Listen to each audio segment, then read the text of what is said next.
What's up guys, Readiness Rations here with you again. We're doing another international MRE video today, and this is quite the interesting little meal. This is a self-heating ration from China. Now I've reviewed Chinese rations before, but I have never seen a video done on this specific one. Chinese rations specifically are known for being just a little bit sketchy in terms of the food quality and food safety. However, my past experiences have all been very positive, and up to this point I have found Chinese ration food to be quite delicious actually, so I'm looking forward to trying this one out. Before we get into it though, don't forget to give this video a thumbs up if you like seeing these ration reviews here on YouTube, and subscribe to the channel to catch all my future videos. Let me know down in the comments what ration you would like to see me review next. Now let's get this Chinese oddball over to the desk. When I bought this, I was under the impression that it was a Chinese People's Liberation Army Type 9 ration, but when it actually came in, it most certainly did not say it's a Type 9. This ration was packed on the 21st day of March 2019, and I've had it in my possession about that long. On the front of the package here, it says braised beef fried rice set, and then this in the parentheses reads self-heating type, meaning it's a self-heating type meal. What I found the most interesting though was down here in the black writing saying that it was produced by the Quinhongdao Seafood Company, formerly the number 4003 factory of the Chinese People's Liberation Army. So this was packaged in a factory that was formerly a military factory. So perhaps this is a civilian version of a Chinese military ration. On the back of the package we have directions for using the included flameless ration heater, and the nutrition facts is broken down into two main sections there. The first one provides 1,089 kilojoules of energy. I'll translate that to calories for you right here on the screen. And the other main meal provides 653 kilojoules. On the right side of the package, it has a detailed contents and ingredients list, and it states that this particular ration has a 24-month shelf life. There's a little QR code if you want to scan it, but I would be hesitant to do so personally. As I stated before, the bag this comes in looks a lot like a PLA Type 9 ration, even down to the tear notches on the side. I think it's time we cut into it though and see what is included in one of these rations. To open that, we will be using my Automat Kalashnikov 74 by Boker.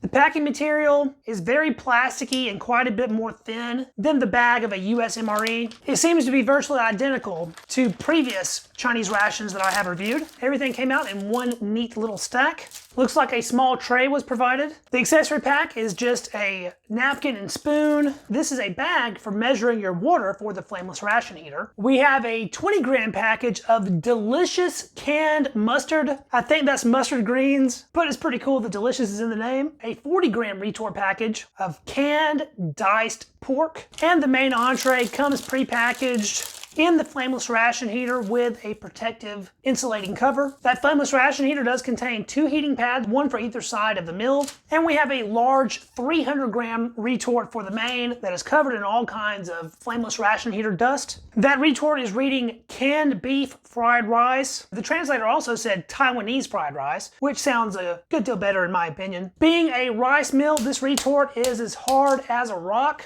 Now that I have the flameless ration heater reassembled, let's get it going. We'll pour water to the fill line on our little measuring bag here. And that should be the perfect amount for the ration heater. And we'll dump that straight in. Fold the top over and give everything a good shake just to get those heating pads saturated with that water. And that sounds like it's kicking off already. While that goes to work, let's get everything else out onto the tray. It seems to be producing a lot of heat already. I considered using this little included tray, but it feels a little dirty on the outside and it's pretty crushed from being in shipping. So I figured we'd forego that for the video. Let's take a look at this 20-gram package of delicious canned mustard. A little tear notch on that. Ooh, look at that. Weird retort vegetable. Smells interesting. It seems to be mildly pickled. Dump that here. A little bit of juice in there. To be honest, those don't look much like mustard greens to me. There's a little bit stuck to the inside of the package. We don't want to miss one bite of these vegetables that's traveled all the way from China. And we'll open up our canned diced pork. A little bit of juice in there. I can see some sort of coagulated fat. That smells very similar to the meat that I've had in a Lithuanian ration of all things.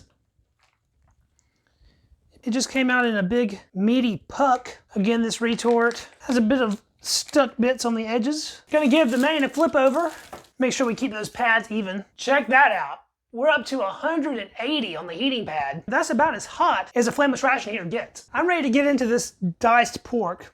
Let's break this up a little bit. We have a little bit of variation in the texture. Some of it appears to be very loose, ground pork almost, while other bits have these more larger, more roast-like, stringy meat fibers. It's not really a jerky product, which is kind of what I was expecting it to be. It's something in between a canned meat and a jerky. You can definitely tell the lighter colored fat that's in this though. I wouldn't describe that as looking appetizing. It definitely has that kind of mystery meat dog food look to it, but this smells really great. So let's go in for a taste. Tender and packed with flavor. Wow, that is really good. It has a cumin flavor to it. I really wouldn't expect that from Chinese food. This tastes unlike anything I've ever had before. Going straight in for another bite. Super tender, and even though it looked kind of dry, it's nice and moist. Decent sodium content, powerful spiced flavor, but not spicy. It's not hot whatsoever. That cumin flavor is really coming through though. There's so much fat in this, it's a little bit sticky on my lips, but that's making it come off as a very rich item. That is really, really tasty. Surprisingly so. If nothing else in this ration is any good, this little pouch of weird canned minced pork made the whole transaction worth it. A completely new culinary experience for me. A mix of textures and flavors that I've never encountered before and doubt I will ever encounter again. Before I kill off all the pork, let's get a closer look at these canned vegetables. It was saying it was canned mustard, but this looks nothing like mustard greens that I've seen. I would say it almost looks like green bell pepper, but it doesn't really look like that either. I'll try to get a translation of what kind of vegetable this is and post it right here for you guys. It looks a little bit cabbage-like. There's an up-close glance at it. Maybe you can tell what that is. Let's see how it tastes. A little bit crunchy, very, very salty. It does have a little bit of pickly tang to it. This is oppressively salty. More salty than any pickle I've ever had before. It's more salty than it is sour. The flavor is very pungently iron forward. It tastes like metal. I don't know if that's a sign of age, being in the retort pouch too long, but that's what it tastes like. The flavor on it is so intense that I'm definitely gonna have to save some for the rice, because if nothing else, this will certainly be very helpful in elevating the taste of other items. Let's try a little bit of our canned vegetable with a little bit of our canned pork to see how those match up. Oh yeah, much better. These pickles are not that great by themselves, but if you mix them with something else, they are excellent because they are super powerful and salty, and that elevates anything that you put it on. Alone, I'm not a fan, but mixed with something else, it's a nice little side item. I will say though that I find the pickles to be pretty thirst-provoking. They have so much salt, they're instantly making me crave water. The main feels like it's loosening up a good bit, not nearly as hard as it was before. Our heater is still roaring though. I've been sort of pecking at the pork while I'm waiting on the flameless ration heater, and I've come to the realization that this has a Chinese 5-spice flavor. I still think there is some cumin in there, but there's most certainly some 5-spice in there also. There's a little bit of an anise thing going on. I've probably been rambling about it long enough, but that pork is seriously good stuff. I wish I could buy that in my local Oriental market. I think we've finally given the main long enough. The heater is still lava hot. Woof, and so is this retort pouch. Outside of the pouch is reading at a piping hot 168. There's all kinds of heater residue on the outside of this, so that'll give us an opportunity to test out this napkin. Looks like we have one large, super thin napkin, almost like tissue paper. And now let's get into our braised beef with rice. Pull that tear notch. Look at that. Yeah, buddy, that smells good. It is oily. Everything came out all in one go. This has a powerful spiced aroma, equally as enticing as the pork. Near the top of the pouch, it didn't get quite as hot as it did towards the bottom. But heat-wise, we ended up with a 160-degree mill. That is super satisfactory. You can't ask for any better. I thought that was a little egg initially, but that's actually corn. There's little flakes of carrot. There's some odd little peas. These are not traditional English green peas, but it is something along those lines. We actually have something in the South called Crowder peas, and it kind of reminds me of the way those look. There doesn't really seem to be that much of our braised beef or canned beef. This is probably the largest chunk in the whole package, and upon breaking that up, it seems to be very soft, and it does not look processed. I'm seeing actual meat fibers. There's just not much of it in here, and what is in here is already pretty broken up, but that will no doubt flavor the rice. The rice seems fairly fluffy for being in a retort pouch for that long.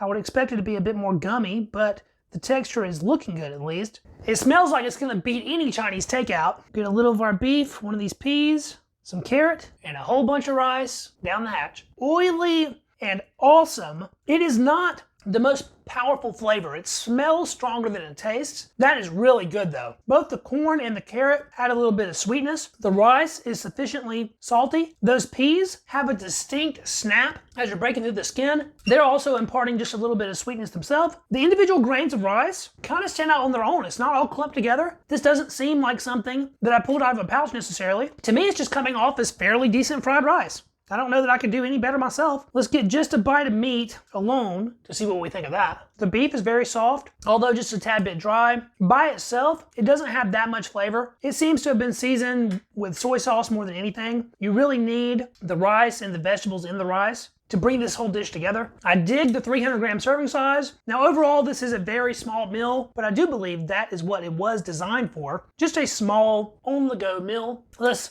introduce some of our pickle here to the rice. Get a big bite of pickle and rice together.